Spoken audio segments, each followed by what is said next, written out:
유명한 설교가인 팀 켈러 목사님께서 기도라는 책에서 이런 이야기를 했습니다.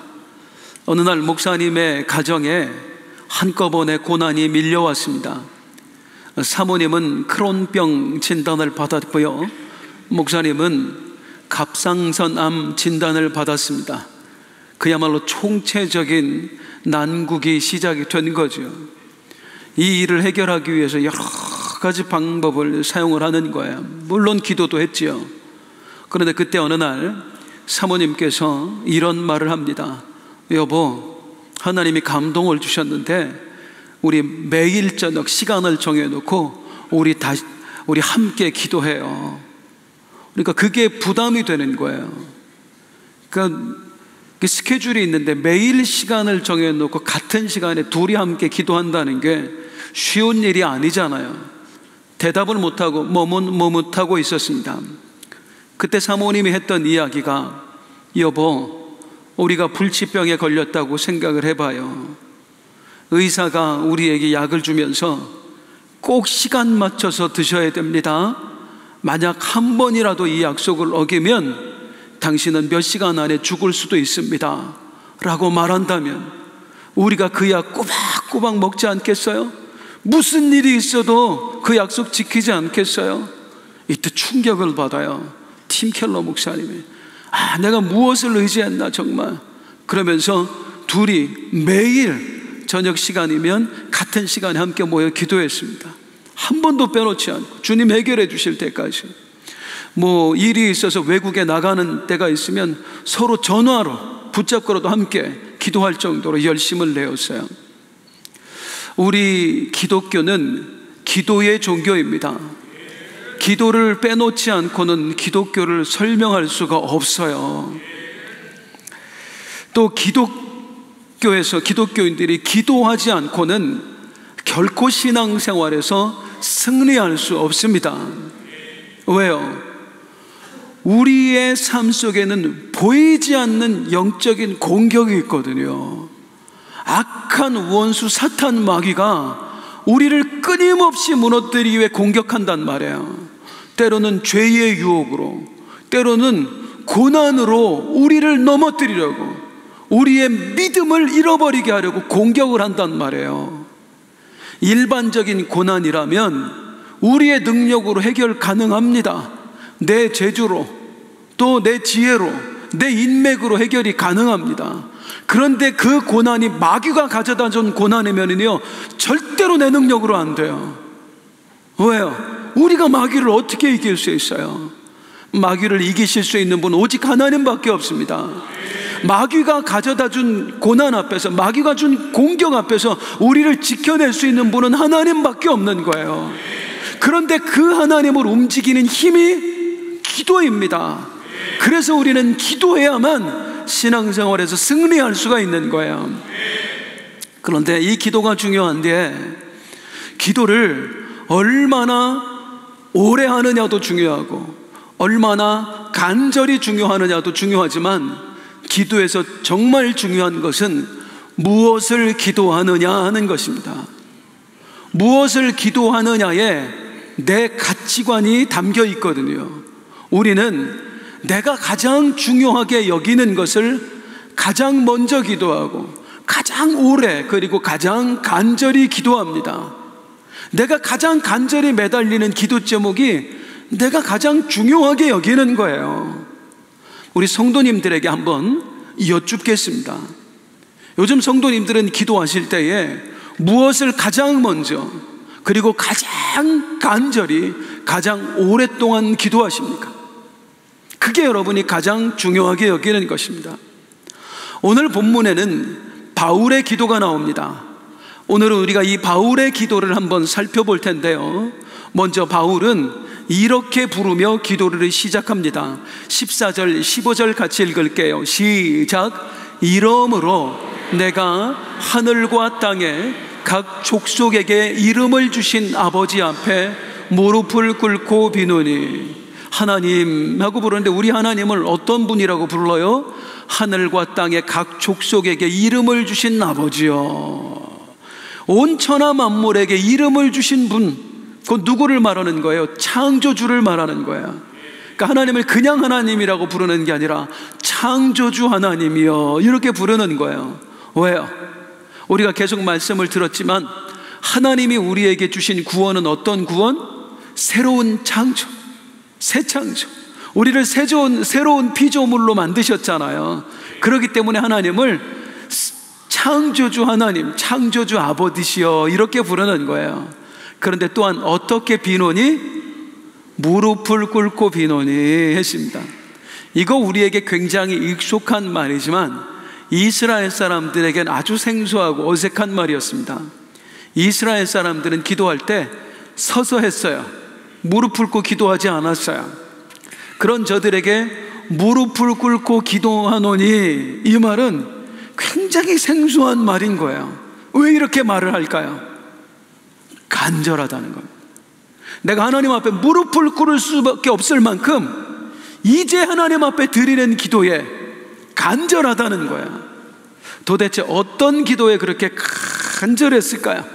바울의 기도를 지금부터 보도록 할게요. 자, 혹시 기억나세요? 에베소서 1장 강해할 때도 바울의 기도를 말씀드렸었는데, 바울이 3가지 기도했다고 그랬었잖아요. 기억 안 나세요? 제가 문제일까요? 여러분의 문제일까요? 3가지 기도했었어요. 하나님, 저들로 하여금 부르심의 소망을 알게 하소서, 그 기업의 영광의 풍성함을 알게 하소서, 그리고 마지막 하나님의 베푸신 크신 능력의 크심을 알게 하여 주옵소서. 이게 3가지. 이제 기억나세요? 괜찮아요. 우리 중학생 아이가 하나 있는데 그 아이는 우리 작년 예배에 거의 매주 참석을 해요. 근데 그 아이가 머리가 굉장히 좋아, 기억력이.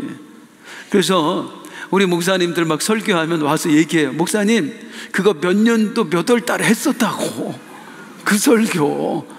성가대 찬양하면 얘기해요. 그거 몇째 주에 했던 거라고, 작년에.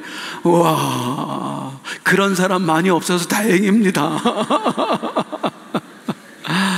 1장에서 바울이 3가지 기도했었는데 오늘 3장에서도 바울은 3가지의 기도를 합니다. 어떤 기도를 드렸고 어떻게 그렇게 뭐 때문에 간절했을까요? 바울이 기도한 내용을 오늘은 짧게 살펴볼게요. 먼저 간단히 보면 3가지 중에 첫 번째, 따라할게요. 강건하게 하소서. 16절에 보면 시작. 그의 영광의 풍성함을 따라 그의 성령으로 말미암아 너희 속사람을 능력으로 강건하게 하시고.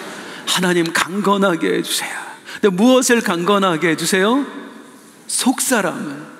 속사람이 뭘 말해요? 영혼. 우리의 영혼은 내 속에서 지금 하나님의 영과 함께 있잖아요. 성령과 함께 있잖아요. 성령과 내 속에 함께 있는 내 영, 그 속사람 강건하게 해주세요 기도했고요. 2번째 뭐를 기도했냐면, 이 기도가 오늘 중요합니다. 따라하세요. 알게 하소서, 깨닫게 하소서.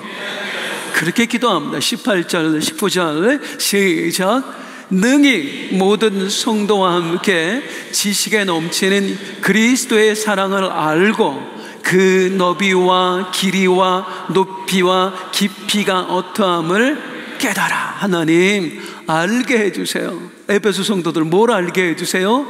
그리스도의 크신 사랑을 알게 해주세요. 깨닫게 해주세요. 그 사랑의 너비와 길이와 높이가 깊이가 얼마나 크고 얼마나 높은지 하나님 깨닫게 해주세요. 이게 중요합니다. 그리고 마지막 3번째, 어떤 기도에 따라할게요. 충만하게 하소서. 19절 뒷부분이에요. 시작. 하나님의 모든 충만하신 것으로 너희에게 충만하게 하시기를 구하노라. 우리 하나님 어떤 분? 이 세상 만물의 결핍을 채우시는 분, 모든 걸 충만케 가득 채우시는 분. 하나님, 그 능력으로 우리 성도들도 충만케 하여 주옵소서. 쉽게 말하면 성령 충만하게 하옵소서. 이렇게 기도했다고 보면 돼요. 바울의 기도를 다시 정리하면, 하나님, 우리 에베소 성도들에게 알게 하시고 깨닫게 하여 주옵소서. 무엇을? 내가 알게 된 것, 그리스도의 그 사랑의 크심을 저들도 알게 하시고, 내가 깨닫게 된 것, 그 그리스도의 사랑의 깊이와 높이를 저들도 깨닫게 하셔서 저들의 속사람이 강건하게 하시고 저들이 성령으로 충만하게 하여 주옵소서. 그러니까 바울의 기도의 핵심은 뭐예요? 알게 하시고 깨닫게 하소서야.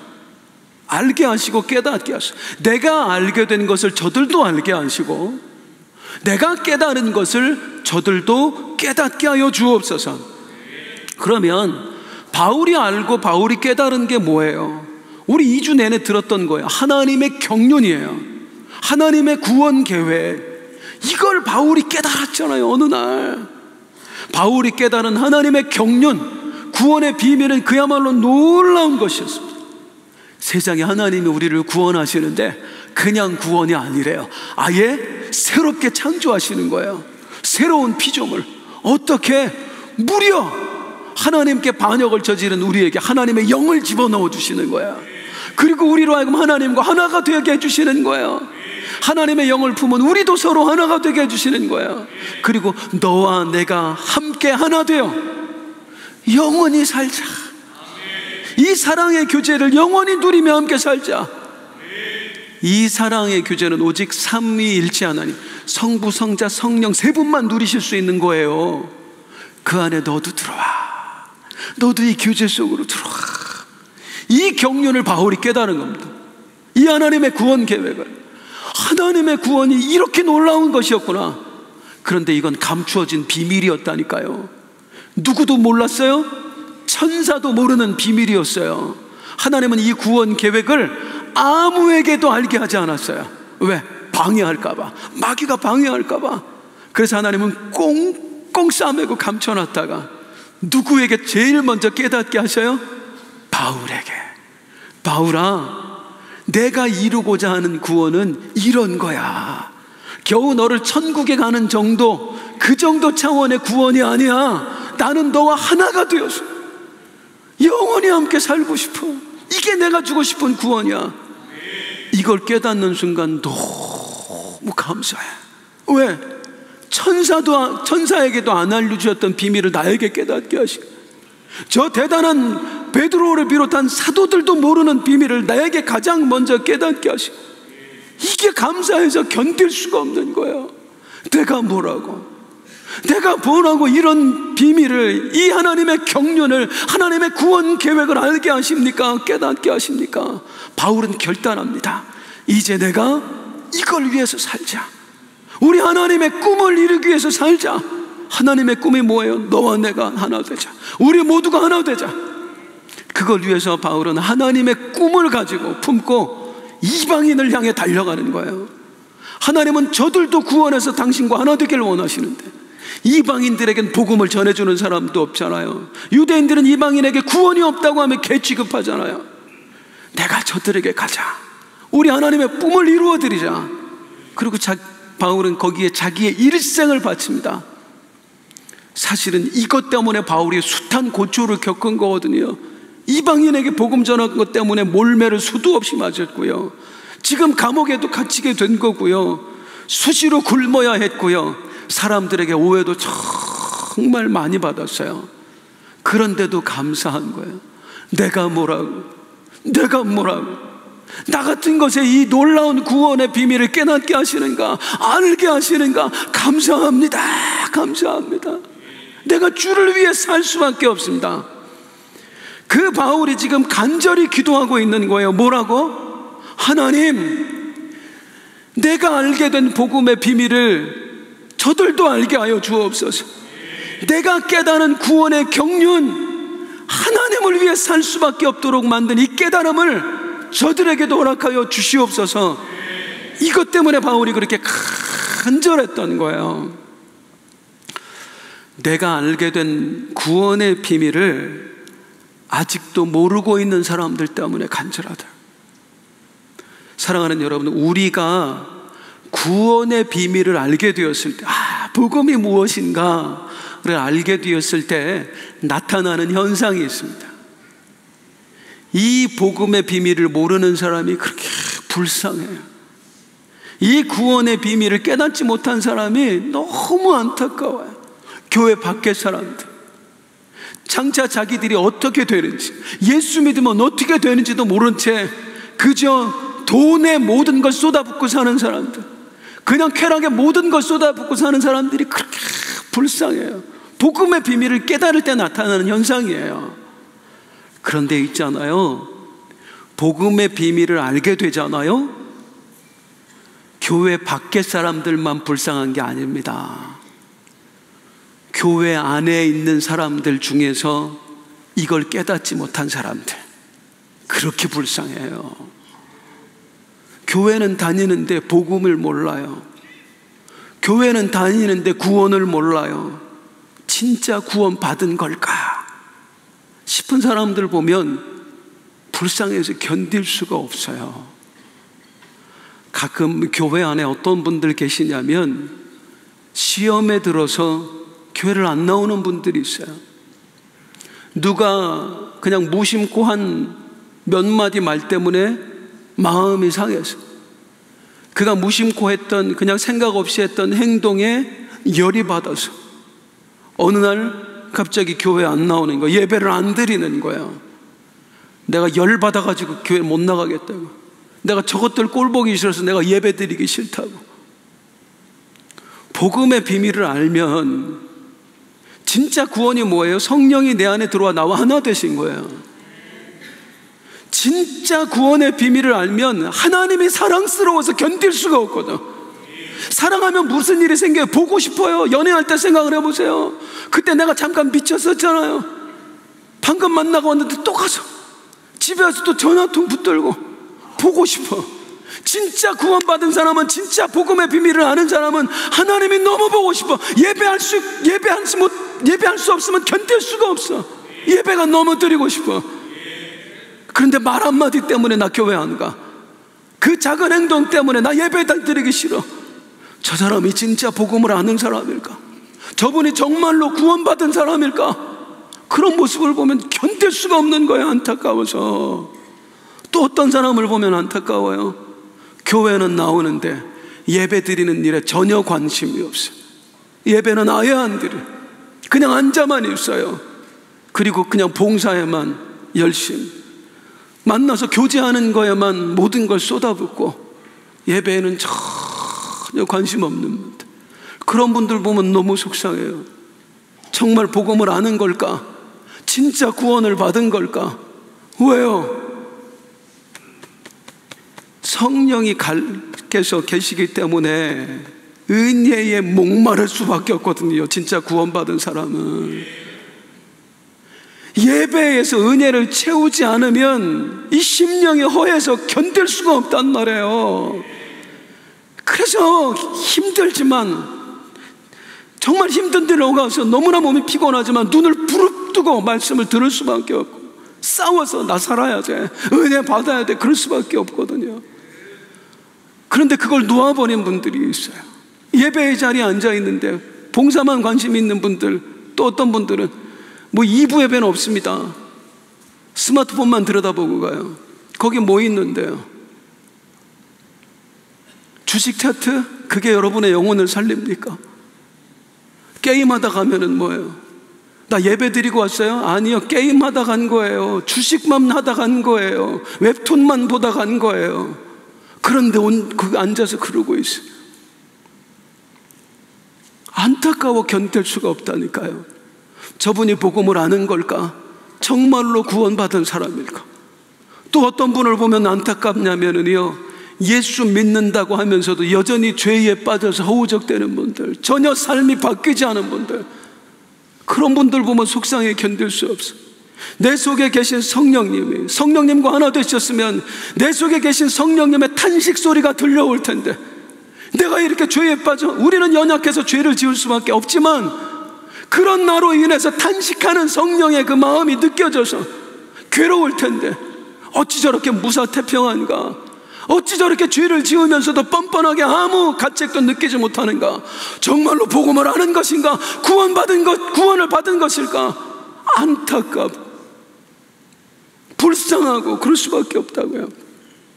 바울에게도 그런 안타까움이 있었던 거예요. 에베소 성도들을 볼 때 너무나 안타까운 거예요. 우리 에베소 성도들이 복음을 아는 걸까? 구원받은 걸까? 3년을 넘게 저들에게 가르쳤는데 정말 저들이 복음을 깨달았는가? 왜? 에베소서 5장 5절 이미 말씀드렸잖아요. 음행하는 자나 더러운 자나 탐하는 자나 곧 우상 숭배자가 가득하니, 아직도 예수 믿는데 음행하고 행실이 더럽고 여전히 탐욕스럽고 여전히 우상을 숭배하고 있으니 저들이 복음을 깨달은 게 맞나? 저들이 정말 구원받은 게 맞나?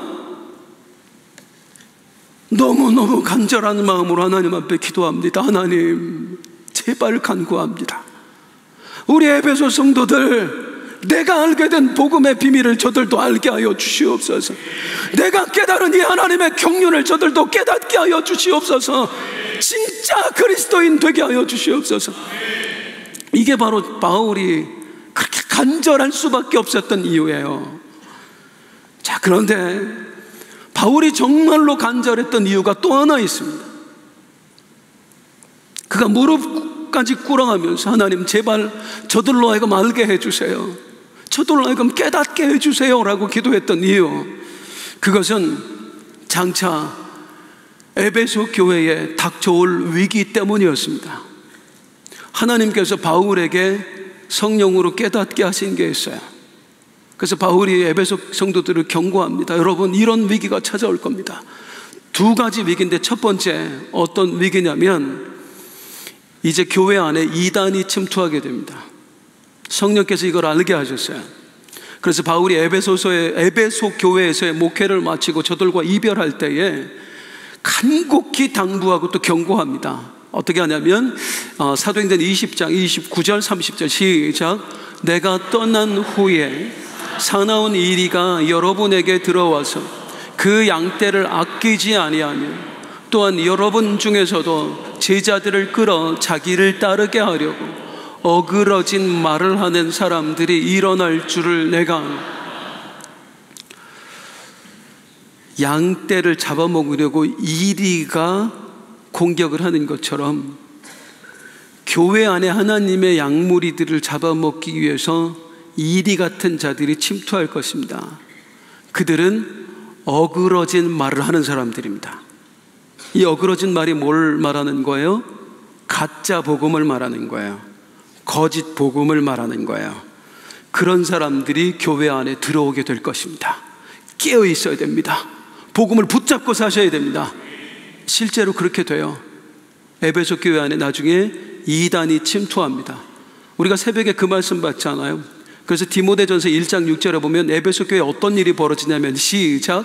사람들이 이에서 벗어나 헛된 말에 복음에서 진리에서 벗어나서 그들이 전한 거짓 복음에 빠지고 많은 사람들이 구원을 놓쳐버리는 거예요. 잃어버리는 거예요.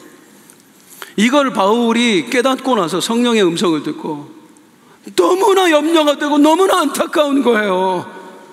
저들이 과연 그 이단들이 와서 저들을 유혹을 할 때에, 저들을 혼란스럽게 할 때 이겨낼 수 있을까?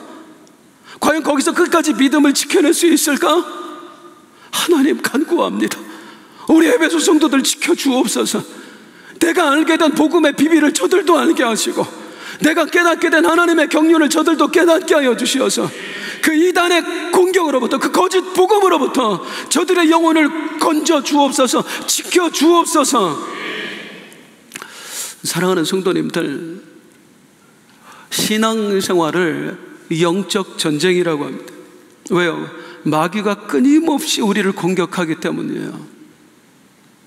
우리 구원받은 그리스도인들을 공격을 해서 우리로 하여금 믿음을 놓아버리게 하려고, 즉 구원의 대열에서 이탈하게 하려고 마귀는 수도 없이 공격합니다.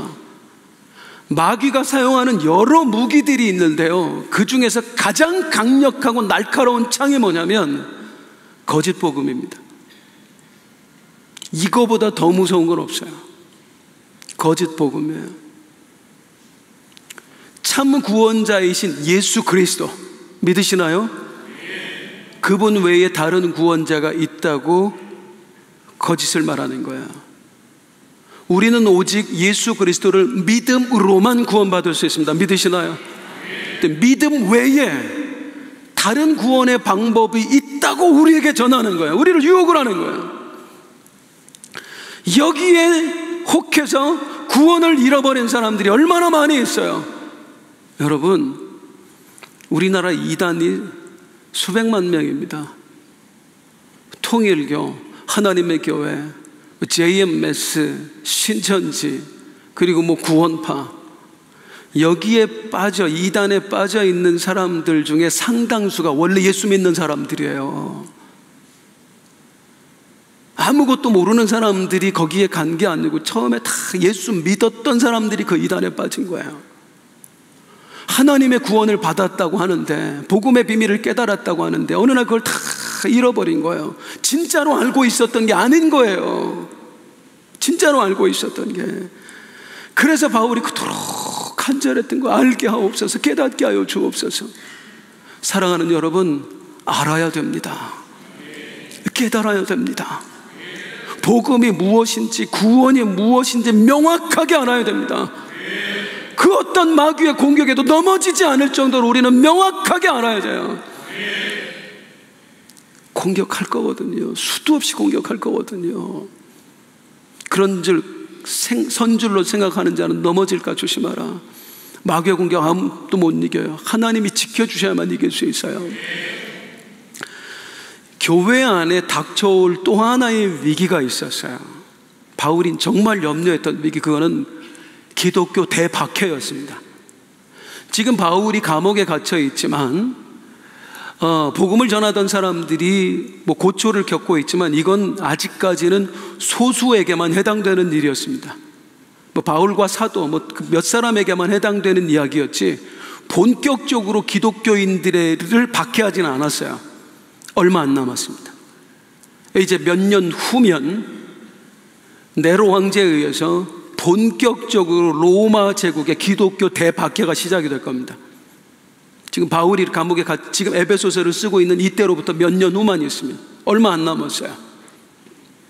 그때가 되면 예수 믿는다는 이유로 어마어마한, 감히 사람이 상상할 수도 없는 고초를 겪게 됩니다. 사자밥이 되는 건 물론이고요, 사람을 죽이는데 어떻게 죽이는지 아세요?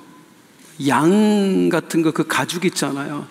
그걸 사람한테 뒤집어 씌워서 사자 무리에다가 집어 던져놔요. 그럼 양떼인 줄 알고 와서 막 물어 죽이는 거예요.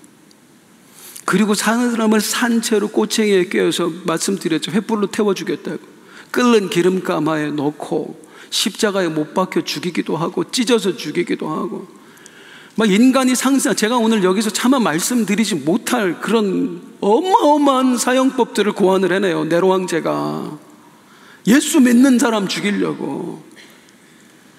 이런 대핍박이 닥쳐왔을 때 바울은 염려가 되는 거예요. 과연 이 중에 몇 사람이나 믿음을 지켜낼 수 있을까? 내가 저들에게 복음을 3년을 넘게 전해서 수많은 사람들이 이제 예수 믿는다고 기독교인이 되었지만, 본격적인 박해가 시작이 되었을 때, 핍박이 찾아왔을 때 저들 중에 과연 몇 사람이나 믿음을 지켜낼 수 있을까? 자신이 없는 거예요. 대박해의 믿음을 지켜내기는커녕 오늘 찾아온 죄의 유혹도 못 이겨내는 사람들이 무슨 죄의 그 대박해를 이겨낼 수 있냐고. 그래서 기도해, 하나님 알게 해주세요. 제발 깨닫게 해주세요. 내가 알 것을 저들도 알게 하시고, 내가 깨달은 것을 저들도 깨닫게 해주셔서 어떤 박해에도 굴하지 않고 믿음을 지켜내게 해주세요. 그제 우리가 광복 80주년을 맞이했습니다마는 일제가 우리에게 저지른 만행은 이루 말할 수가 없습니다. 특별히 우리 기독교인들을 많이 박해했습니다. 신사참배, 그건 안 하는 그리스도인들 잡아다 죽였어요. 거기 그들이 총칼을 디밀면서 하는 위협 앞에 얼마나 많은 그리스도인들이 사실은 믿음을 포기했는지 모릅니다. 목사 거의 다 넘어갔습니다. 장로, 집사, 말할 것도 없어요. 거의 대부분 다 넘어갔습니다. 신사참배 다 했어요. 그런데 끝까지 그 중에서 믿음을 지켜낸 사람들이 있어요. 온 교인이 함께 예배당에 갇혀서 불을 지르고 밖에서 나오는 사람 총을 쏘는 가운데서도 그 안에서 함께 부둥켜 안고 하나님께 기도하며 죽었던 사람들이 있어요. 신사참배 안 한다는 이유로 못자국 위를 걸어야 함에도 그 살이 다 살가죽이 그 뼈를 뚫고 못이 튀어나오는 중에서도 그 못자국 위를 걸어가면서 찬송을 불렀던 사람들이 있어요. 어떤 사람들이에요? 복음을 확실히 아는 사람들이에요. 진짜 구원의 비밀을 깨달은 사람들이에요. 내 속에 성령님이 거하신다는 사실을 확실하게 아는 사람들이에요. 주님 내 속에 계신데, 나와 함께 하셨는데 내가 어찌 이분을 배신할 수 있는가? 이분은 나에게 그렇게 큰 은혜를 베푸셨는데. 그 사람들이 모진 박해에도 불구하고 끝까지 믿음을 지켜냈습니다. 사랑하는 성도님들, 만약에 우리에게 그런 일이 찾아온다면 스스로 한번 점검해 보세요. 믿음을 지켜낼 수 있겠습니까? 자신 있으십니까? 말 몇 마디에 시험 들어서 교회 나가니 안 나가니, 이 정도 차원의 믿음으로 우리가 박해를 이겨낼 수 있을까요? 고난을 이겨낼 수 있을까요? 오늘 현실에 마주한 고난 앞에서 힘들다고 하나님이 있니 없니 하는 우리 수준으로 그 박해를 이겨낼 수 있었을까요? 내 믿음이 진짜인지 아닌지는 내가 몰라요. 우리 주님만 아시죠. 그래서 바울이 간절한 거예요. 알게 하소서, 깨닫게 하소서. 그런데 이 알게 하소서, 깨닫게 하소서에는 한편으로 뭐가 들어있습니까? 권면이 들어있습니다. 어떤 권면이에요? 이 기도를 몰래 숨어서 하는 게 아니잖아요. 편지에 적어서 보낸 거잖아요. 나는 여러분을 위해 이렇게 기도합니다. 내가 알게 된 것을 여러분도 알고 여러분도 깨닫게 달라고 기도하고 있습니다. 이 말은 무슨 말이에요? 알아야 됩니다. 깨달아야 됩니다. 여러분, 제가 전했던 복음, 그걸 더 깊이 알기 위해서 몸부림쳐야 됩니다. 그 깨달음을 위해서 그 복음이 여러분을 지배하도록 여러분 노력해야 됩니다. 그 말이에요. 실제로 바울은 그들을 위해서 애써요. 나중에 그들에게 바른 복음을 전해주기 위해서 디모데를 파송을 합니다. 디모데야, 가서 그들에게 바른 복음을 전해라. 흔들리지 않도록 붙잡아라. 그런데 와서 전해주기만 하는 게 아니라 우리도 노력을 해야 된다고. 알기 위해서 노력해야 된다고. 깨닫기 위해서 노력해야 된다고요.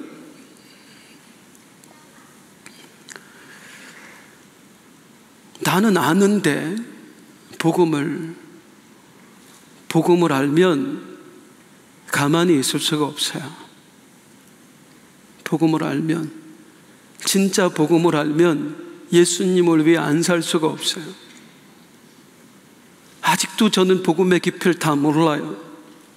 그런데 어느 날 제 눈을 한꺼풀 열어주셔서 내가 받은 구원이 삼위일체 하나님의 교제 속으로 들어가는 그 놀라운 특권이라는 사실을 머리로 알고 있던 것이 어느 날 영으로 확 깨닫게 되었는데, 제가 이 복음에 미쳤습니다. 가만히 있을 수가 없었어요. 안다는 건 머리로 아는 게 아니에요. 영으로 아는 거예요.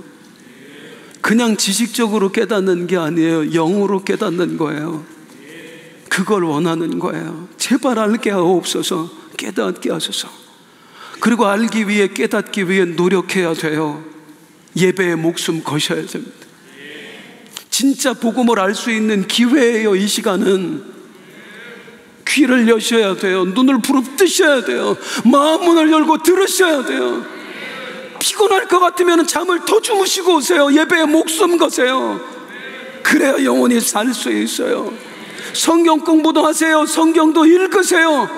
닫아놓고 열지 말고, 믿지 말고 열어놓고 믿으세요. 제발 어디 가서 기도 좀 받지 마세요. 제발. 담임 목사님이 허락했다고 그런 말도 하지 마세요. 저 허락한 적 없어요. 우리 교회에서 성경 공부하시고 우리 교회에서 말씀 들으세요.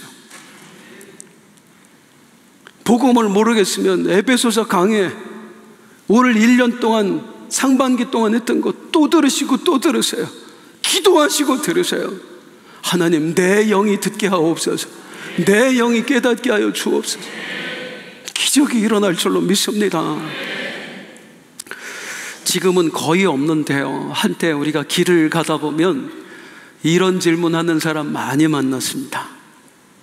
도를 아십니까? 도를 아십니까? 저는 오늘 여러분들에게 이렇게 묻고 싶습니다. 복음을 아십니까? 구원을 아십니까? 만일 구원 받았는데도 여전히 여러분이 행복을 느끼지 못하고 있다면 죄송하지만 여러분은 복음을 아직 모르는 겁니다. 예수님보다도 아직 쾌락이 좋고 아직도 이 삶의 영적인 것보다도 육신의 것이 더 소중히 여겨진다면 죄송합니다. 진짜 구원을 모르는 것입니다. 구원은 놀라운 것입니다. 그 구원은 바울 같은 사람을 미치게 만들었습니다. 그 구원의 비밀을 깨달은 사람 전부가 초대교회의 순교를 기쁘게 감당할 정도로 그들을 다 미치게 만들었습니다. 이게 진짜 복음이고 이게 진짜 구원입니다. 이 진짜 구원의 비밀을 여러분들이 깨닫기를 주님의 이름으로 축복합니다. 이제 성경 한 구절 보고 말씀을 맺으려고 하는데요, 그 전에 앞서서 한 가지, 계속해서 복음의 중요성을 강조하지만 여전히 우리는 불안합니다. 저는 제가 우리 청년부를 맡았을 때, 우리 교회 청년부를 맡았을 때 그 아이들에게 1년 동안 복음 설교만 했었어요. 그랬더니 하루는 어떤 청년이 찾아와서 저한테 그렇게 얘기더래요. 목사님, 우리 얘기도 해주세요. 제가 지혜가 좀 부족했지요. 우리도 문제가 많은데 도대체 이 문제는 놔두고 왜 맨날 복음만 이야기합니까? 저는 그게 가장 중요하다고 여겼기 때문에 그런 거였는데 조금 이렇게 지혜롭게 섞어서 했어야 되는데, 하여튼 1년은 그렇게, 1년 동안 제가 각오했거든요. 1년 동안 복음만 전하자. 복음 중요한 줄 알아요. 내 문제는요, 내가 당하는 지금 이 환난은요, 고통은요, 이 문제는 아무것도 아니에요. 하나님은 이런 건 아무 관심도 없고 그냥 복음만 중요해요. 내 영혼만 중요해요. 자, 에베소 성도들도 그런 의문이 있었겠죠. 편지를 쓰면서 내내 복음만 이야기하는 바울에게, 아니 우리가 당하는 환난은 관심이 없어요? 우리가 지금 얼마나 어려운지 아세요? 그 바울도 알지요. 그들과 3년을 넘게 살았으니까. 그래서 바울은 복음을 계속해서 강조하고 복음을 알아야 됩니다, 깨달아야 됩니다 하면서 이런 말을 덧붙입니다. 자, 20절 같이 읽겠습니다. 시작. 우리 가운데서 역사하시는 능력들, 우리가 구하거나 생각하는 모든 것에 더 넘치도록 능히 하실 일. 여러분, 복음만 이야기해서 서운하십니까? 여러분의 문제는 외면한 것 같아서, 복음만, 영적인 것만 기도하면 안 될 것 같습니까? 여러분의 육신의 문제도 기도해야만 해결될 것 같습니까? 하면서 하는 이야기가 뭐냐면, 우리 하나님이 어떤 분이시냐면, 하나님은 우리가 구하거나 생각하는 모든 것에 더 넘치도록 주시는 분이십니다. 내가 복음을 위해서만 기도를 해도 하나님은 내가 구한 것 이상으로 채워주시는 분이시고, 내가 영적인 것에만 관심을 쏟아도 하나님은 내가 생각하는 것보다 더 넘치도록 부어주실 하나님이십니다. 이 하나님을 믿고 그분이 중요하다 여기는 것에 관심을 쏟으십시오. 주님이 구하라 하신 것에 목숨 바쳐 기도하시고 간절히 외치십시오. 너희는 먼저 그의 나라와 의를 구하라. 그리하면 이 모든 것을 너희에게 더하시리. 우리 하나님 어떤 하나님이세요? 내가 구한 것보다 더 좋은 것으로 응답하실 하나님, 내가 생각한 것보다 더 좋은 것으로 내 삶을 채워가실 하나님, 우리가 이 하나님 믿는 거예요. 그리고 영적인 것에 관심을 쏟는 거예요. 구원의 비밀에서 우리가 깨닫게 된 게 뭐예요? 우리가 생각한 구원은 고작이라고 표현해 죄송합니다. 고작 천국 가는 겁니다. 고작 죄짓기 이전 상태로 돌아가는 겁니다. 에덴으로. 그런데 하나님이 생각하신 구원, 하나님이 계획하신 구원, 하나님의 경륜은 그 정도 차원이 아니었어요. 야, 천국 뭐 그까짓 거야 만족을 해. 천국은 당연히 가는 거고, 죄짓기 전 나는 그 정도 아니야. 나는 너랑 하나 될 거야. 너랑 하나 돼서 영원히 너를 떠나지 않고 너와 함께 사랑의 교제를 나눌 거야. 천사도 들어가지 못하는 그 삼위일체 하나님의 교제 속에 내가 들어가는 이 놀라운 그 넘치도록 능히 부어주시는 하나님, 구원에만 해당되는 게 아닙니다. 우리 삶의 전반에 다 해당되는 거예요. 내가 구하는 것보다 더 큰 것으로 응답하시고, 내가 생각한 것보다 더 좋은 것으로 채워가실 하나님, 그 하나님을 믿고 우리는 그분이 중히 여기는 것에 관심을 쏟는 거예요. 주여, 이 복음의 비밀을 깨닫게 하소서. 이 하나님의 경륜을 알게 하소서. 그리고 나도 바울이 그랬던 것처럼 내 뜻을, 내 꿈을 하나님의 꿈에 맞추어 사는 자가 되게 하여 주옵소서. 그게 부르심에 합당한 삶입니다. 함께 부르고 싶은 찬송이 있는데요, 이 찬송이 조금 어려우실까 모르겠습니다. 이제 금요일에 오시는 분들은 자주 불렀던 찬송인데, 우리 일어나서 함께 찬송하겠습니다.